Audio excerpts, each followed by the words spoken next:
નમો સિદ્ધાણમ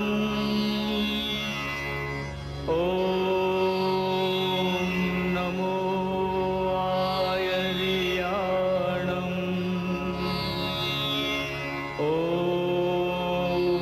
નમો વજાયાણમ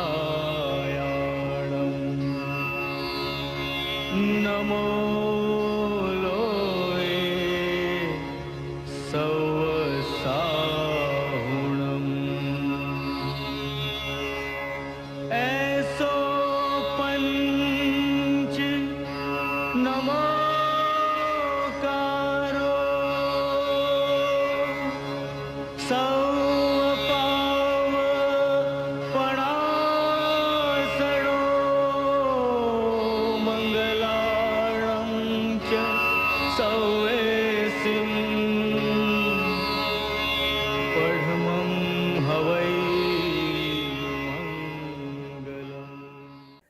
નમસ્કાર. Institute of જાઇનોલોજીના ઉપક્રમે નિયમિત રીતે દર મહિનાના પહેલા શનિવારે યોજાતી વ્યાખ્યાનમાળામાં આ વખતે પણ આપણે પાછા છાયાબેનને સાંભળવા છે. છાયાબેનથી આમ તો આપ સૌ પરિચિત છો જ, પણ મારે એક વિશેષ વાત એ કરવી છે કે આજે લગભગ 80 વર્ષની નજીક તેઓ પહોંચવા આવ્યા છે અને તેમ છતાંય નવા નવા વિષયો ઉપર સંશોધન કરી અને તેઓ વ્યાખ્યાન તૈયાર કરે છે. એટલે એક જૈન ધર્મ પ્રત્યેનો એમનો લગાવ, એમની ધગશ એમના વ્યાખ્યાનમાં પણ આપણને જોવા મળે છે. એમના અભ્યાસની વાત કરું તો MA એ 2 વિષયમાં થયા. એક ફિલોસોફી સાથે એમણે MA કર્યું અને એક જૈનિઝમ સાથે એમણે MA કર્યું. અને પછી એ અભ્યાસ યાત્રા એમની અવિરત ચાલુ રહી. MPhil પણ જૈનિઝમમાં કર્યું અને PhD પણ એમણે જૈન ધર્મના વિષય ઉપર કર્યું. એમનો વિષય હતો પ્રભુદાસ પારેખનું જીવન અને સાહિત્યનું સંશોધન. આ તો થઈ એમની અભ્યાસની વાત. એમની પ્રવૃત્તિઓની વાત કરું તો વક્તૃત્વ સ્પર્ધા હોય તો એમાં પણ ભાગ લેવાનો. ભાગ લેવાનો એટલું જ નહીં, એમાં ઇનામ લઈને આવવાનું. અને એ રીતે એમણે વક્તૃત્વ સ્પર્ધામાં ભાગ લીધા અને ઇનામો પણ મેળવ્યા છે. પર્યુષણની વ્યાખ્યાનમાળા હોય, છાયાબેનનું વ્યાખ્યાન હોય જ. પછી એ મુંબઈમાં હોય, રાજકોટમાં હોય, અમદાવાદમાં હોય, ગમે ત્યાં હોય. એટલે છાયાબેન નવા નવા વિષયો ઉપર વક્તવ્યો પણ આપે છે. એમણે પ્રતિક્રમણ સૂત્રના વર્ગો શરૂ કર્યા છે. અત્યારે તેઓ ઓનલાઈન ભણાવી રહ્યા છે. એટલે વિદ્યાર્થીઓની પેઢીને પણ તૈયાર કરવાનું કામ છાયાબેન અત્યારે પણ કરી રહ્યા છે. નવકાર મંત્ર એક અધ્યયન અને દીવાદાંડીના અજવાળે જેવા 2 પુસ્તકો આપણને છાયાબેન પાસેથી મળે છે. ઇન્સ્ટિટ્યૂટ ઓફ જાઇનોલોજીની જે વ્યાખ્યાનમાળા યોજાય છે એ વ્યાખ્યાનમાળાઓમાં એમણે કલ્યાણ મંદિર સ્તોત્ર, તીર્થંકરનો મહિમા, આનંદઘન 24માં આરોપણ થયેલા વિશેષણોનો વાચ્યાર્થ, વર્તમાન સમયમાં જૈન દર્શને પ્રદાન કરેલા સંસ્કારોનું મહત્ત્વ અને ઉવસગ્ગહરમ સ્તોત્રમાંથી પ્રગટ થતું પંડિત આચાર્ય ભદ્રબાહુ મહારાજ સાહેબનું વ્યક્તિત્વ. આવા વિષયો ઉપર એમણે અભ્યાસસભર વ્યાખ્યાનો આપ્યા છે. આજે એક એવો ગહન વિષય લઈને તેઓ આવે છે કે મોક્ષનું સ્વરૂપ સમજીએ. આવો આપણે છાયાબેનને સાંભળીએ. ચાલો મોક્ષનું સ્વરૂપ સમજીએ. હું બહુ નાની હતી, 3-4 વર્ષની, ત્યારે પિતાશ્રી હંમેશા મને દેરાસર લઈ જતા, અષ્ટપ્રકારી પૂજા કરાવતા. ત્યારે જ્યારે સાથીઓ કરવાનો આવે, અક્ષત પૂજા કરવાની આવે, ત્યારે મને સમજાવતા કે જો આ 4 ગતિ છે અને ઉપર જઈએ ત્યારે જે આપણે દોરીએ છીએ અર્ધગોળાકાર, એ સિદ્ધશિલા છે, એને મોક્ષ કહેવાય, અને આપણે સર્વે આ મોક્ષમાં જવાનું છે. આ વાત રોજ સાંભળવા મળતી અને મોક્ષ નામનો શબ્દ મારા મગજમાં એક છબીની જેમ અંકિત થઈ ગયો હતો. ત્યાર પછી મોટા થયા, પાઠશાળામાં ભણવા ગયા, ત્યારે પણ પંડિતજી હંમેશા કહેતા કે શ્રુતજ્ઞાન જ ભણવું જોઈએ. એ જ્ઞાન ભણવાથી જ્ઞાનાવર્ણીય કર્મો ઘટે અને આપણે ઉચ્ચ ગતિમાં જઈએ, આપણને કેવળ જ્ઞાન સુધી પહોંચી શકીએ અને પછી આપણે મોક્ષમાં જવા માટે શક્ય બનીએ, એ શક્યતા ઊભી થાય. ત્યારે ફરીવાર પેલો મોક્ષ નામનો શબ્દ જેની છબી પડી હતી મગજમાં, એ જિજ્ઞાસા રૂપે પરિણમ્યો. મોટા થયા, કોલેજમાં ગયા. કુટુંબના સંસ્કાર હતા એટલે વારંવાર વ્યાખ્યાનો પણ સાંભળવા જવાનું થાય, ગ્રંથો પણ વાંચવાના થાય, ને ત્યારે એ જ વાત આવતી કે મનુષ્ય જન્મ ઘણો દુર્લભ છે, કારણ કે આ એક જ ભાવ એવો છે કે જેમાંથી મોક્ષે જઈ શકાય. ને ત્યારે મગજમાં ઉપાહોપ થયો, અરે ભાઈ ગમે તે સાધના કરો, ગમે તે તપ કરો, અરે ગમે તે વાર્તા પણ સાંભળો, બધાની અંતમાં એક જ વાત આવે છે, આમ કરો તો મોક્ષે જવાય, આમ કરો તો મોક્ષે જવાય. ને છેવટે ખૂબ જ અધીરાઈ આવી ગઈ કે આ છે શું, મોક્ષમાં હશે શું, મોક્ષમાં જ કેમ જવાનું? આવા બધા પ્રશ્નો મારા આધુનિક માનસમાં ઉઠવા માંડ્યા. પણ આપ્તજનો પર વિશ્વાસ હતો, એમની પર એક શ્રદ્ધા હતી, એટલે એટલું તો મનમાં નક્કી થઈ ગયું કે આપ્તજનો આ વાત કરે છે, વડીલો આ વાત કરે છે, માટે મોક્ષ નામનું કોઈ સ્થળ તો હશે જ. ને પછી મેં પ્રયત્નો શરૂ કર્યા.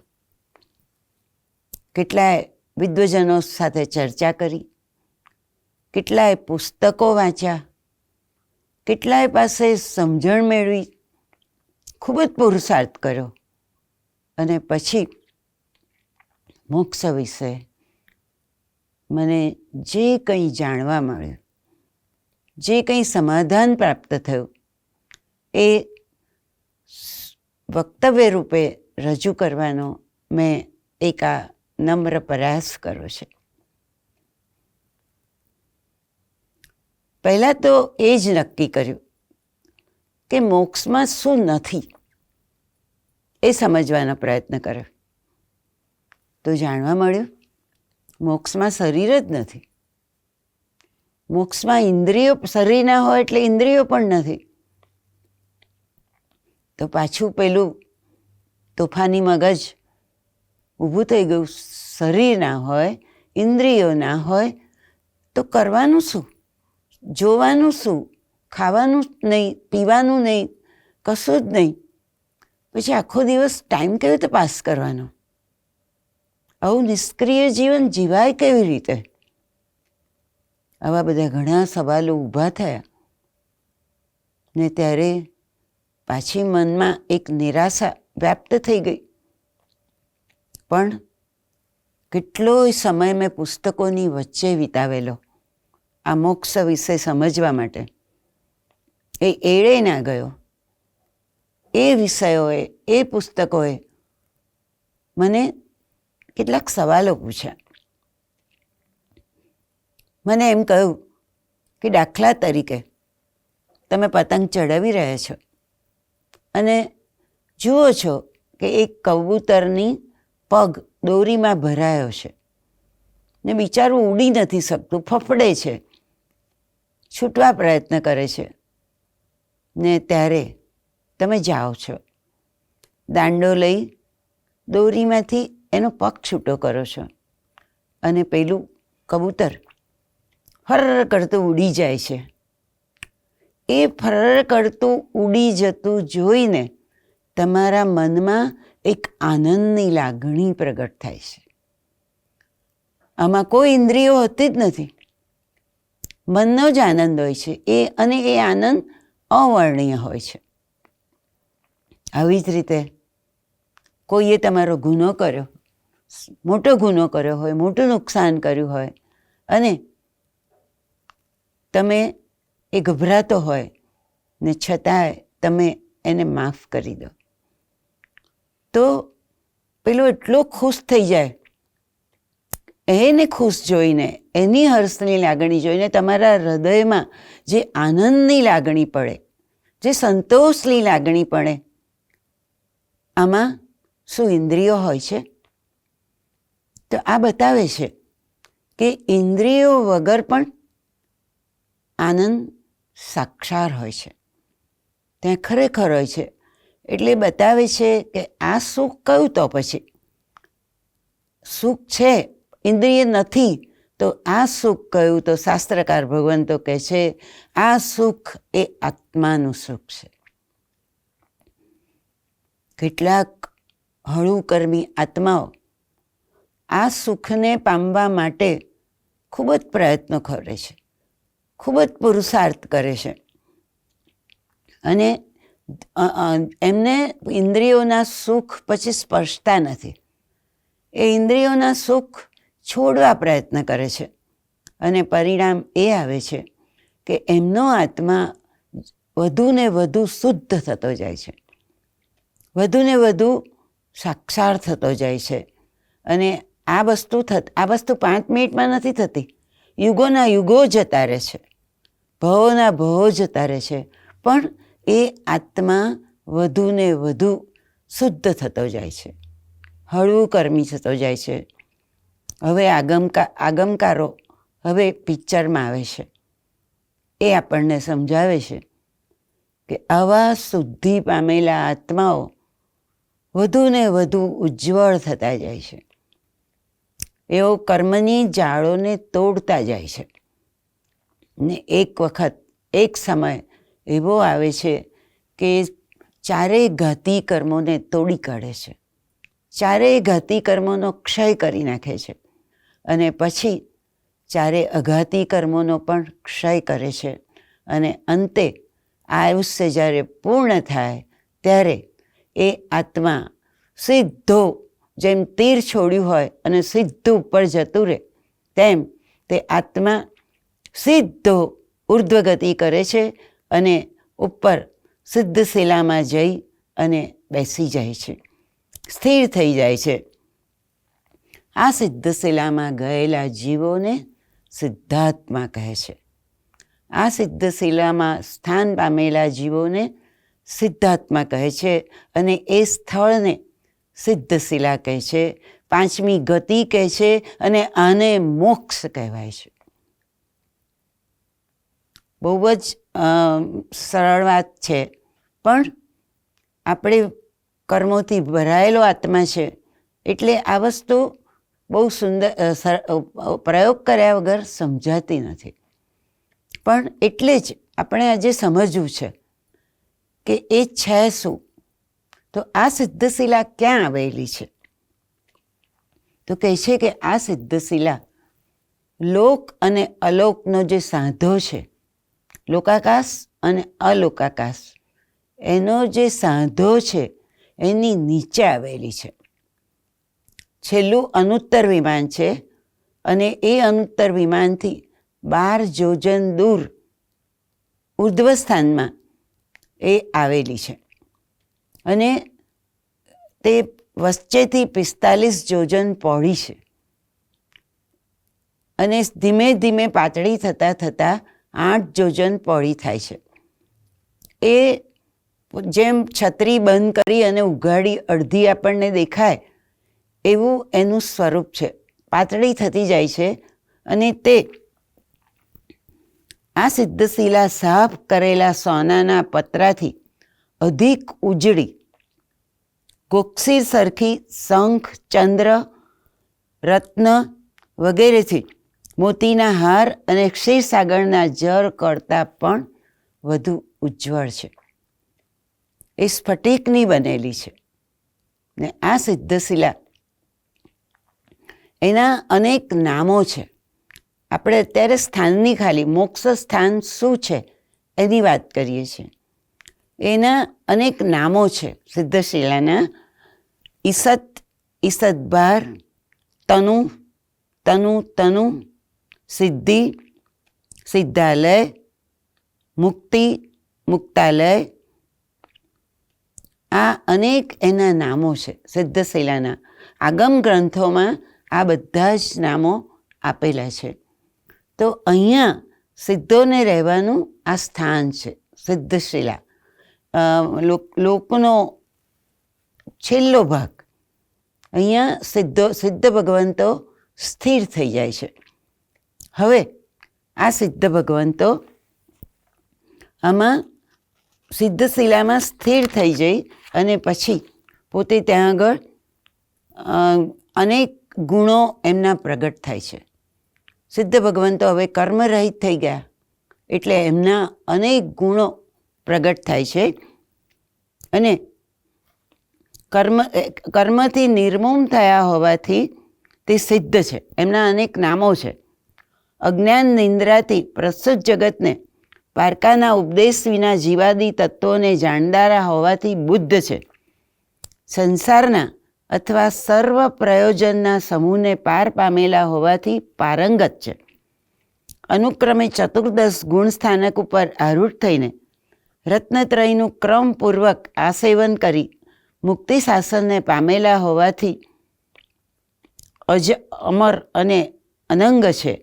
સદાશિવ છે, અરૂપી છે, અનાયુ છે, અનામી છે, અમર, અસંગ, બુદ્ધ, મુક્ત વગેરે સિદ્ધ ભગવંતોના પર્યાયવાચી નામો છે. હવે પ્રશ્ન એ થાય કે આ સિદ્ધ ભગવંતો કરતા શું હશે? આપણે છે ને થોડા અજ્ઞાની હોઈએ જ, હજુ પૂરા જ્ઞાની નથી, એટલે આવા સવાલો પણ ઊભા થાય કે સિદ્ધ ભગવંત કરતા શું હશે આખો દિવસ. ત્યારે શાસ્ત્રકાર એવું છે કે કેવળ જ્ઞાની ના થયા હોય પણ કેવળ જ્ઞાની જેટલું જ જેમને જ્ઞાન હોય એ શ્રુત કેવડી કહેવાય. ને આવા સૂત્ર કેવડી ભગવંતો આચાર્ય ભદ્રબાહુ સુરી જેવા આવું બધું જ્ઞાન આપણને આગમોમાં આપીને ગયા છે. જ્યાં સુધી સિદ્ધશિલામાં ગયા નથી ત્યાં આપણને આ બધું જ્ઞાન ના હોય, પણ આ બધું જ જ્ઞાન એ આપણને આપીને ગયા છે. એટલે આપણા સુધી આ જ્ઞાન પહોંચ્યું છે. તો આ બહુ જ ઇમ્પોર્ટન્ટ સવાલ છે કે હવે તો એમને પાછા પણ નથી આવવાનું, તો આ સિદ્ધો કરતા શું હશે? ત્યારે કહે છે કે સિદ્ધ ભગવાનના 8 ગુણો, 8 કર્મો નાશ થયા એટલે 8 ગુણો પ્રગટ થાય છે અને 24 કલાક હંમેશ માટે આ ગુણોમાં એ ભ્રમણ કરતા હોય છે.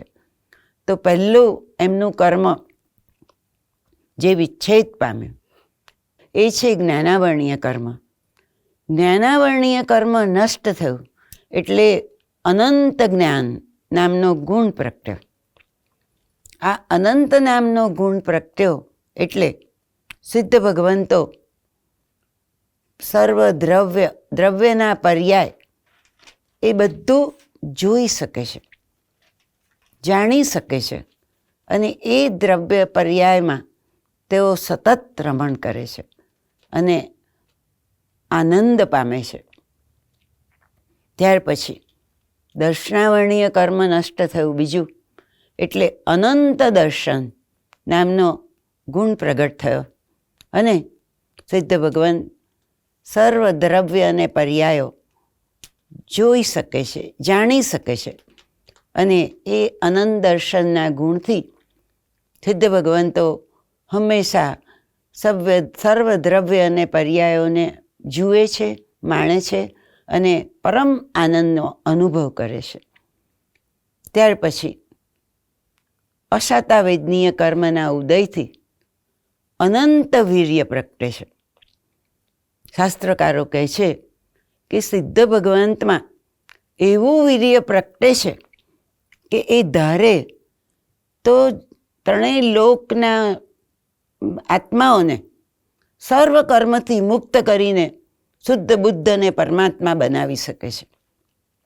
પણ એમને આવી ઈચ્છા જ નથી થતી. એટલે એ અનંત વીર્યમાં હંમેશા રાજ્ય છે. ત્યાર પછી અનંત ચારિત મોહનીય કર્મનો સંપૂર્ણ ક્ષય થાય છે. એટલે અનંત ચારિત્ર પ્રગટે છે. આ એક એવો ગુણ છે કે જે આત્માને સૌથી ઉચ્ચ પર્યાયમાં રાખે છે. ઉચ્ચ રીતે એ પોતાના આત્માને ભોગવી શકે છે. ત્યાર પછી એક એમનો એવો ગુણ છે અક્ષય સ્થિતિ. આયુષ્ય હવે જન્મ મરણ છે જ નહીં, એટલે આયુષ્ય કર્મ નાશ થાય છે. એટલે એમને અક્ષય સ્થિતિ પ્રાપ્ત થાય છે. હવે મરવાનું જ નથી, જન્મ નથી અને મરણ પણ નથી.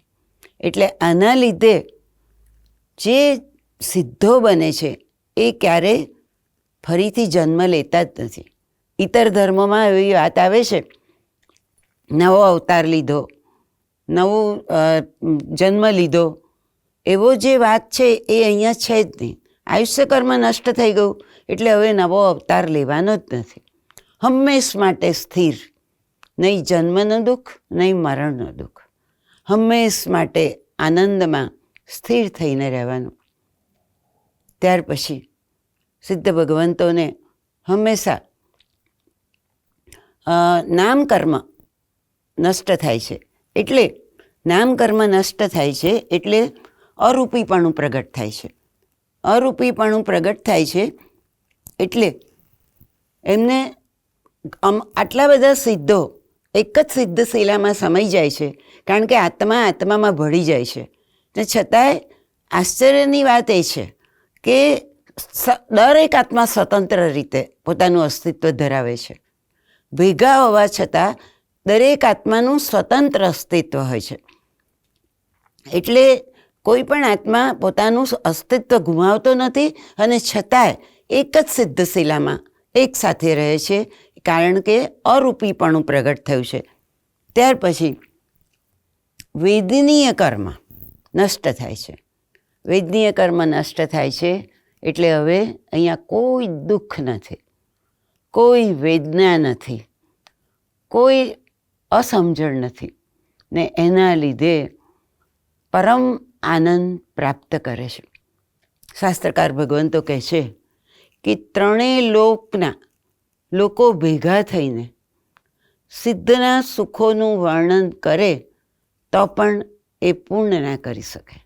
એવું પરમ સુખ સિદ્ધ ભગવંતો ભોગવતા હોય છે આ મોક્ષમાં. કહે છે કે તીર્થંકર પરમાત્મા પોતે અથવા કેવડી ભગવંત પોતે બધું જ સુખ જાણતા હોવા છતાં જો કહેવાનો પ્રયત્ન કરે તો એમના સમગ્ર જીવન દરમિયાન સિદ્ધ ભગવંતોને મળતા સુખનું એ ક્યારેય વર્ણન પૂરું ના કરી શકે.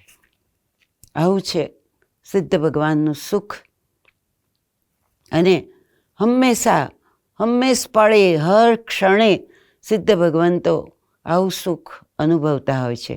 આવા 8 ગુણો એમના પ્રગટ થાય છે અને હંમેશા એમાં રમણતા કરતા હોય છે. કોઈ જ ત્યાં દુઃખ નથી, કશું કોઈ ત્યાં રોગ નથી, કોઈ ત્યાં વહેર નથી, યુદ્ધ નથી, કોઈ અસંભવ વસ્તુ નથી. એટલે આ 8 ગુણો જે સિદ્ધ ભગવાનને પ્રગટ થાય છે એ મોક્ષ છે. મોક્ષમાં આવું પરમ સુખ છે. એટલે આ બધી જે દ્રષ્ટિ છે એ આગમોમાં પરમાત્મા જે જ્ઞાની પરમાત્માઓ છે એ પોતે મોક્ષમાં જતા પહેલાં આપણને સમજાવતા ગયા છે, આપણને કહેતા ગયા છે. ને તેથી આપણી પાસે આજે આ બધું જ્ઞાન છે અને આપણને કંઈક જેમ મને આજે સમજવાનું મન થયું કે ભાઈ મોક્ષ છે શું, બીજા કોઈને પણ સમજવાનું મન થાય તો આ એક બહુ સુંદર આપણી પાસે શાસ્ત્રોમાં લખેલી વાતો છે, શાસ્ત્રોમાં સમજાવેલી વાતો છે અને જે બિલકુલ શક્ય છે. આ મોક્ષ આપણને એમ થાય કે આમાં જવું કેવી રીતે, તો શાસ્ત્રકાર ભગવંતો કહે છે કે મોક્ષમાં જવા માટે માત્ર આત્માને શુદ્ધ કરવો પડે. આત્મા પર એક પણ કર્મનો ડાઘ ના જોઈએ.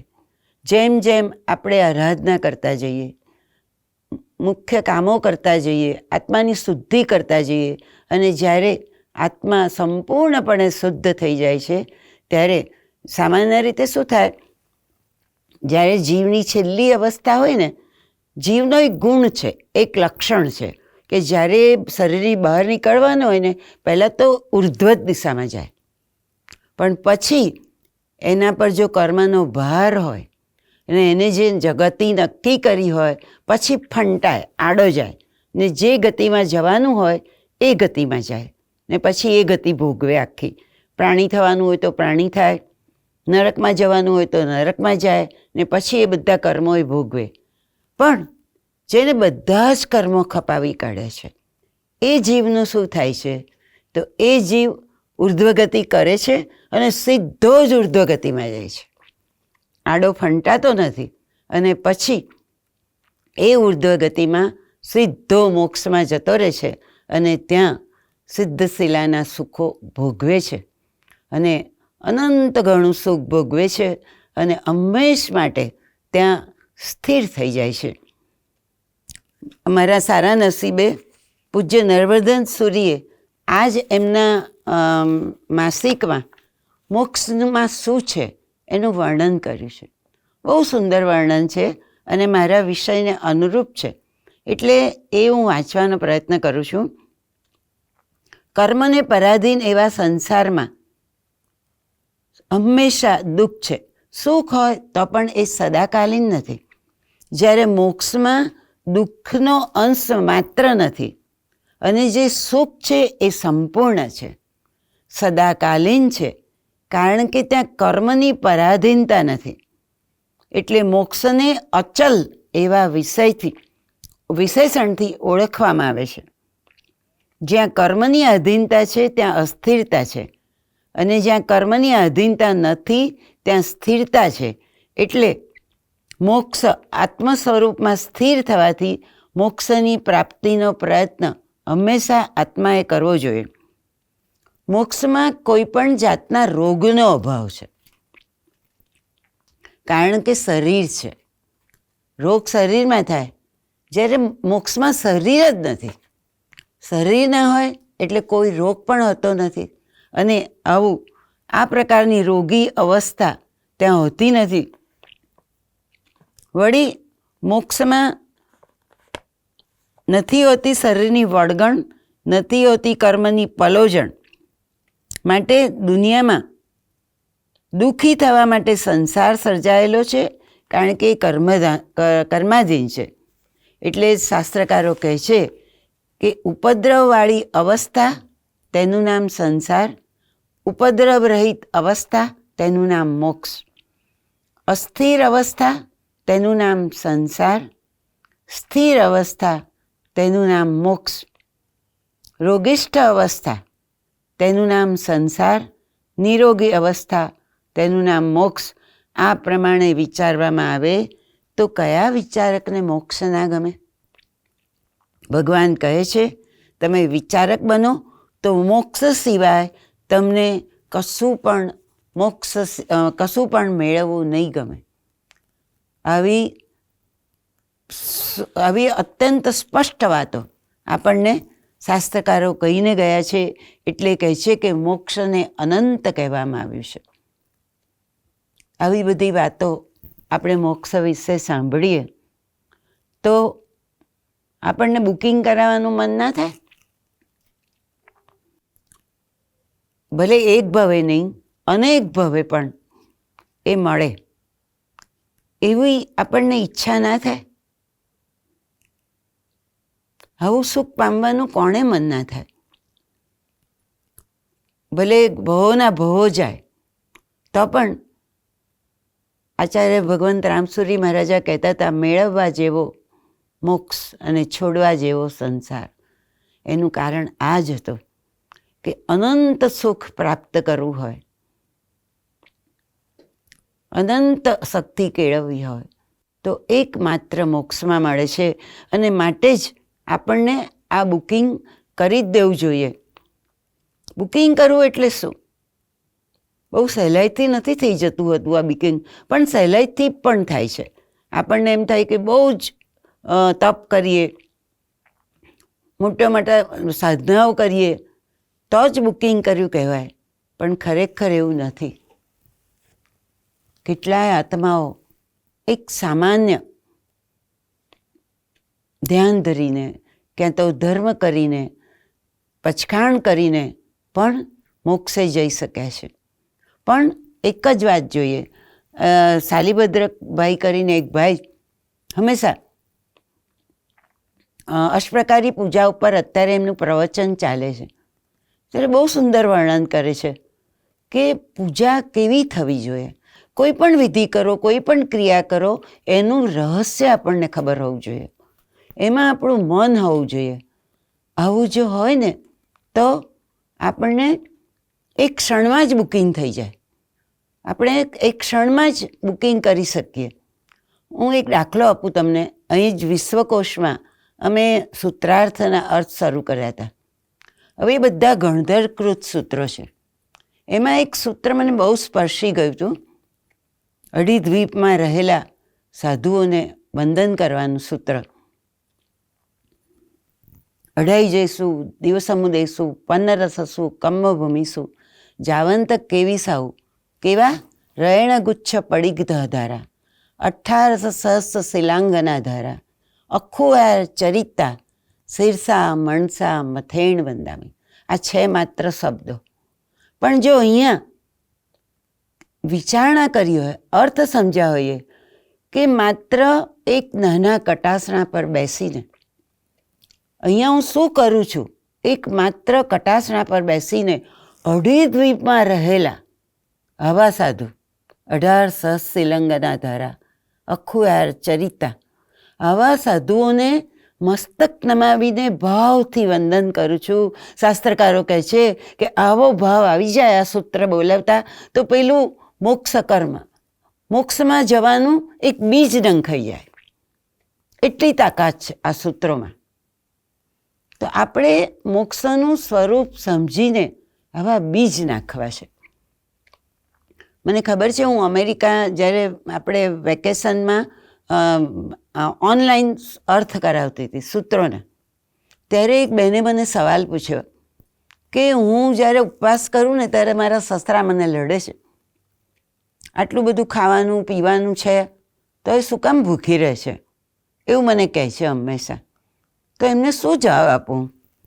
મારાથી ઉપવાસ સારી રીતે થાય છે, હું કરી પણ શકું છું, પણ મને આ રીતે આનો શું જવાબ આપવો મારે? ત્યારે શાસ્ત્રોમાં વાંચેલી વાત મને કામ આવી. મેં એને કીધું કે ઉપવાસ માત્ર ભૂખ્યું નથી રહેવા માટે કરવાનો. ઉપવાસ કરતી વખતે એ વિચારવાનું છે કે હું આજે મારા પોતાના ઘરમાં આવી. પોતાના ઘરમાં આવી એટલે આત્માનો સ્વભાવ અણહારી છે અને આજે મેં અણહારી પદ સ્વીકાર્યું એટલે હું મારા આત્મામાં આવી, મારા આત્માના પોતાના ઘરમાં આવી. એટલે ઉપવાસ કરવો એટલે માત્ર ભૂખ્યું રહેવું એવું નથી, લાગણ કરવી એવી નથી, પણ પોતાના ઘરમાં આવ્યાનો આનંદ અનુભવવાનો છે. શાસ્ત્રકારો કહે છે જે દિવસે આવો આનંદ અનુભવ્યો એ દિવસે આપણે બુકિંગ કરાવ્યું કહેવાય. મોક્ષમાં. જ્યારે શાલિભદ્રનો જીવ ખીર ખાવાની સખત ઈચ્છા હતી. માતા બિચારી બધાને ઘેરથી દૂધ લઈને આવી અને ખીર બનાવી ને બાળકને કીધું કે તું ખીર ખા, હું આવું છું. અને બાળક ખુશ થઈ ગયો. તપેલી હાથમાં લીધી, મોઢે તપેલી માંડી અને ત્યાં ધર્મ લાભ એવો શબ્દ સંભળાયો. સાધુ કોણ છે એ પણ નથી સમજતો, પણ એક સંસ્કાર કામ કરી ગયો. એને થયું ગુરુ મહારાજ પધાર્યા છે, મુખ પરથી પણ લાગતું હતું કે બહુ લાંબા તપસ્વી છે, એટલે એને પધારો સાહેબ એમ કહીને જે ખીર ખાવા માટે તડપતો હતો એ ખીર સાધુ ભગવંતના પાત્રમાં વરાવી દીધી. હવે વરાવી એ મહત્વનું નથી, ખીર એ મહત્વનું નથી, પણ ખીર વરાવતી વખતે એના જે અધ્યવસાય હતા. આવા તપસ્વી મુનિને મેં એમના પાત્રમાં આ ખીર વરાવી ને શાસ્ત્રકાર ભગવંતો કહે છે એ ખીર વરાવતી વખતે એને બીજ નાખ્યું. એટલા ઉચ્ચ અધ્યવસાય એના થઈ ગયા કે મૃત્યુ પામીને એ મહાન સંપત્તિશાળી વ્યક્તિ તો થયા. પિતા 32 પેટીઓ ઉપરથી મોકલાવતા હતા દેવલોકમાંથી. એનો એ ભોગ એનો પોતે ભોગવી શકતો હતો. આવું મળ્યું. આવી સંપત્તિ મળી એ મહત્વનું નહોતું. મહત્વનું પેલું જે મોક્ષનું બીજ નાખેલું એ હતું. એટલે આવી સંપત્તિ મળી છતાં એમને છોડવાનું મન થયું ને છોડી પરમાત્મા પાસે દીક્ષા લઈ અને પોતે મોક્ષ સુખના સ્વામી બન્યા. એટલે એ બહુ મહત્વનું છે કે આપણને મનુષ્ય જન્મ મળ્યો છે, આવા તીર્થંકર પરમાત્મા મળ્યા છે, આવા આગમ ગ્રંથો મળ્યા છે, આવી સમજણ મળી છે, તો આપણી એ ફરજ થઈ પડે છે કે મોક્ષ શું છે, મોક્ષમાં શું છે એ સમજ્યા પછી આપણે આ મોક્ષનું બીજ નાખી દેવું જોઈએ. એવી આપણી વિધિ, એવી ક્રિયા, એવી ઉત્કટ રીતે કરવી જોઈએ. પરમાત્મા મહાવીરે નૈસારના ભાવમાં બીજ નાખ્યું હતું. જૈન ધર્મ શું છે એ પણ સમજતા નહોતા, પણ બસ એક સાધુ ભગવંતો ત્યાંથી પસાર થયા. એક સંત પુરુષો છે, એમને વરાવીને એમને પછી જ ખાવું, એક આવી ભાવના હતી. અને સાધુ ભગવંતોએ એમને ધર્મ સમજાવ્યો ને પછી એ સાધુ ભગવંત પ્રત્યેનું જે બહુમાન હતું એક બીજ પડી ગયું અને પરમાત્માને સમ્યક્ત્વ પ્રાપ્ત થઈ ગયું. સમ્યક્ત્વ એટલે મોક્ષમાં જવાની ચાવી. આ એમને પ્રાપ્ત કરી લીધી અને 24મા તીર્થંકર નામકર્મ બાંધી લીધું અને મોક્ષે પહોંચી ગયા.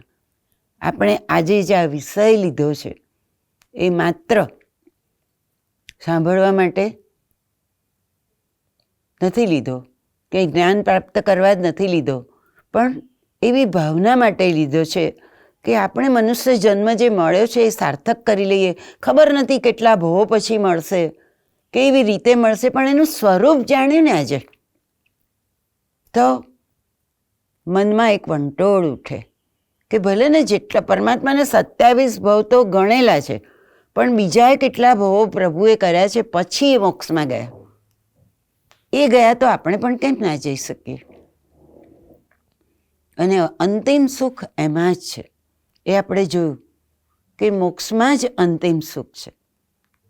તો પછી આવું જ્ઞાન પ્રાપ્ત થયું છે, આવું આપણને સમય પ્રાપ્ત થયો છે, સમજ પ્રાપ્ત થઈ છે. આપણી પાસે કેટલા બધા આચાર્ય ભગવંતો છે, આગમનું જ્ઞાન આપનાર કેટલા બધા સાધુજનો છે, ગુણીજનો છે. તો પછી આપણે વધુ ને વધુ જ્ઞાન કેમ પ્રાપ્ત ના કરીએ? નથી કહેતા શાસ્ત્રો કે તમે હમણાં ને હમણાં દીક્ષા લઈ લો, હમણાં ને હમણાં લઈ લો, પણ સમજ પ્રાપ્ત થઈ છે તો બીજ નાખો, બુકિંગ કરાવી લો. બુકિંગ કરાવી લીધું હશે તો કાશ્મીર પહોંચી જઈશું. કાશ્મીરના બહુ વખાણ સાંભળ્યા છે, પણ બુકિંગ તો કરાવવું પડશે. એવી રીતે આજે મેં આ વિષય એટલો જ લીધો. એકચ્યુઅલી મેં આ વિષય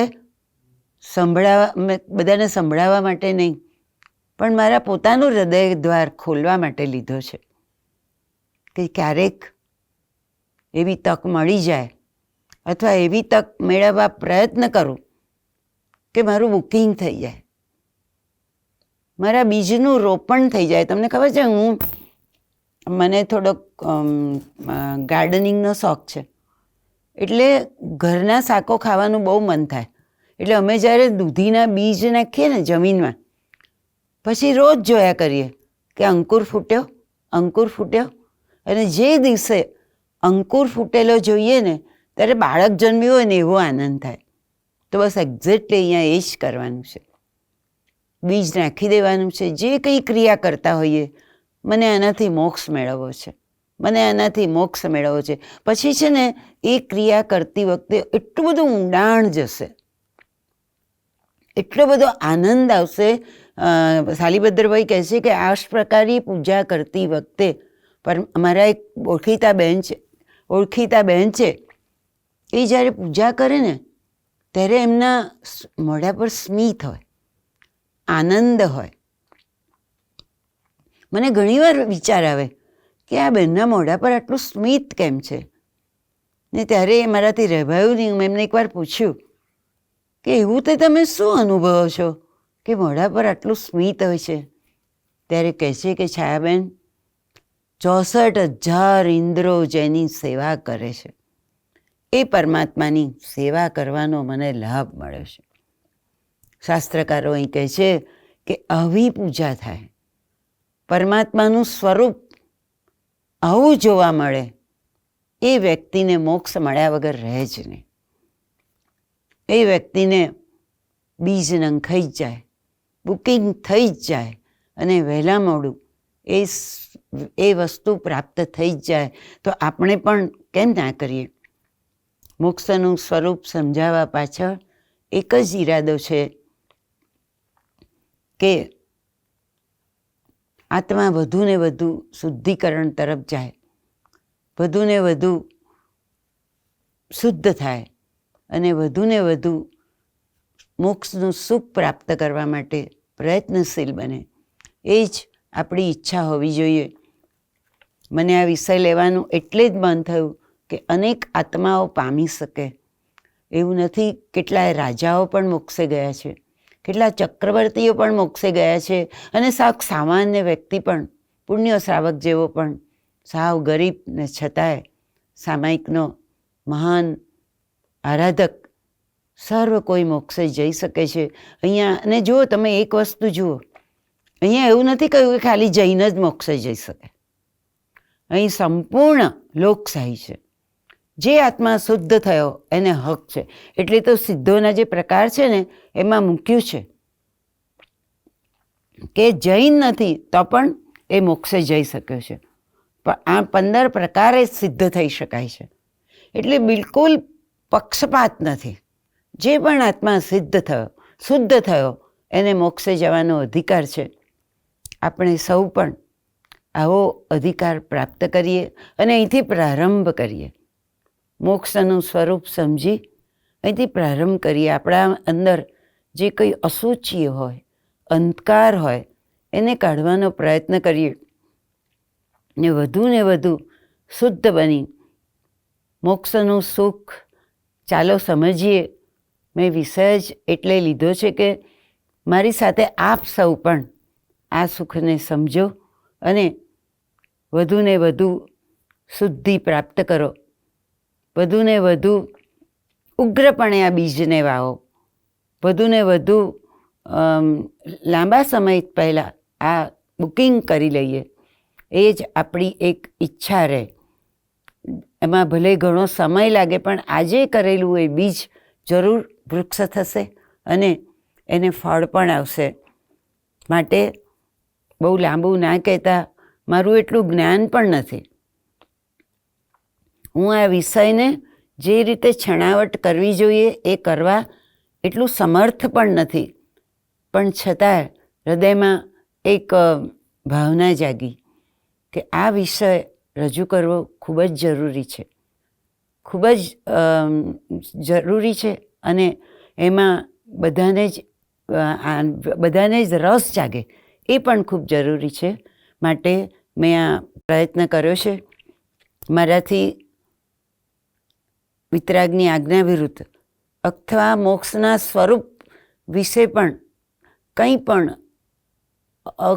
અગણતું બોલાયું હોય અથવા પૂરું ના બોલી શકી હોઉં તો હું મન વચન કાયાથી ક્ષમા માગું છું. આખા જે સૃષ્ટિ છે એ પણ આ સિદ્ધશિલાને નમન કરે છે. પરમાત્માના અતિશયો જોઈએ ને, ફૂલો પણ પ્રભુઓને નમન કરે. એટલી બધી સૃષ્ટિ પર વિતરાગ પરમાત્માની એક અદબ હોય છે.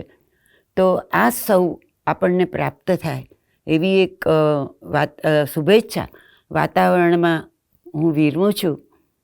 ટ્રસ્ટીગણોએ મને બોલવા માટે તક આપી. પૂજ્ય કુમારભાઈને લીધે જ અમે લોકો આવા વિષયો રજૂ કરી શક્યા છીએ. એમનું પ્રોત્સાહન છે. એ સર્વેનો ખૂબ ખૂબ આભાર માનું છું. મારાથી ફરીથી વિતરાગની આજ્ઞા વિરુદ્ધ કંઈ પણ બોલાયું હોય તો હું ક્ષમા માગું છું.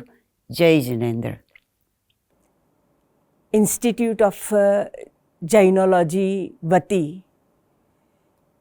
એમનો આભાર માનું છું અને આનંદ વ્યક્ત કરું છું કે અમે જ્યારે પણ એમને એમ કહીએ કે છાયાબેન એક વક્તવ્ય આપવાનું છે હવે તમારે, એટલે ઉત્સાહપૂર્વક તરત જ કે મને 6-7 દિવસ આપો, હું સરસ તૈયાર કરી લઉં. તો આ સરસ તૈયાર કરી લઉં એમાંથી આપણને કેટલું સરસ મોક્ષ જેવી ગહન વિષયની વાત એમણે આપણને સરળ રીતે સમજાવી અને રજૂ કરી. છાયાબેનનો આભાર.